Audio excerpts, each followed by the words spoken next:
The Arts Council, to be effective, has to be seen as a credible and relevant connector.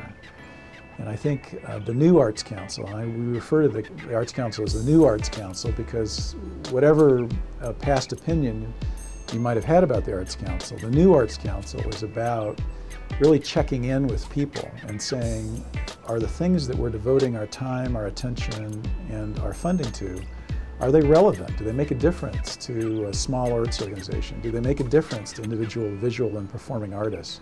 Do they make a difference to the cultural fabric of Long Beach? So I've worked, I think, very hard to make myself more visible, to go and not ask people to come see me, but for me to get out and see them on their turf. And that's been, I think, been very eye-opening and helpful. I'm sure for many of them, they were glad for you to come out. How has that helped you in just sort of shaping, first of all, your knowledge of the arts here in Long Beach? And we should say that you've been in Long Beach for quite a few years. This is not like you're new to Long Beach, but just in terms of shaping your vision as you're moving forward. Well, I think it somewhat reinforced some of the things that we were learning in the cultural plan. I think one thing that was important to me was not assume that the cultural planning process would get everything right, and certainly there was plenty of things to learn from that process. One of the things that we heard consistently during the plan is that there are many organizations in town who do fantastic work, but they're better known outside of Long Beach. And likewise, there are many organizations doing fantastic work in Long Beach who should be known outside of Long Beach and aren't.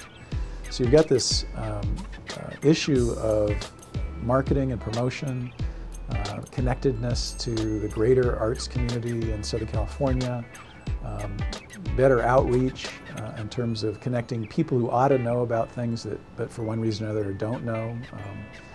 And so I think I certainly learned that there's a real hunger for Long Beach to take almost its rightful place in the arts, the greater arts community, not just within our city limits, but where do we fit sort of in the Southern California art scene. And again, every Long Beach resident, I think, shares the notion that, you know, the thing we call LA pays attention to Long Beach when there's something bad happens or the governor visits the port. Well, they ought to come to Long Beach because of the Museum of Latin American Art or the Khmer Dance Academy or the Long Beach Opera or some incredible, or Soundwalk or public art.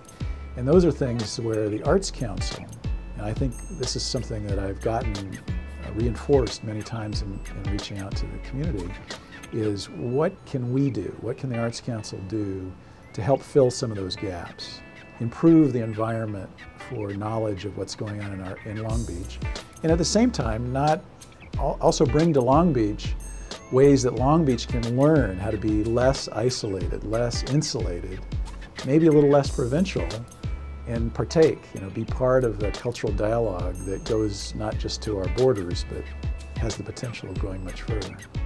Well, we're going to have an opportunity to really showcase what's going on here in October.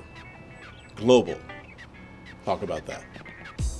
One of the things that the Arts Council, like a lot of arts councils, have done around the country is recognize October, which is an official designation. October is Arts and Humanities Month. And that's great in the sense that we have a brand and a platform that the nation recognizes as October is unique that way, or at least attempting to be.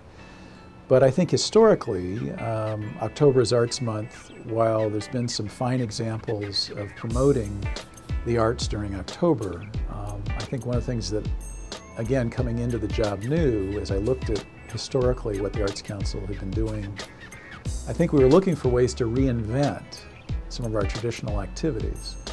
And rather than just embrace the old plan, which was let's do a calendar, let's bring some attention, if you will, why not be much more aggressive? Why not take October's Arts Month and reinvent it? And so indeed, partly inspired by some local writing, Mary Barton wrote, I thought, a very compelling column in Long Beach Business Journal about why don't we have a signature art festival. And that sort of aligned certainly with some of my thinking and other members of our board saying, we got to do something really different here. And so with that, we gave birth to Global. And Global is really meant to capture on many levels what we mean by reinventing a festival. I think Long Beach is a perfect site for what we can imagine a signature destination festival. Mary's paradigm was, let's look at Spoleto, which is a festival that happens in Charleston, South Carolina.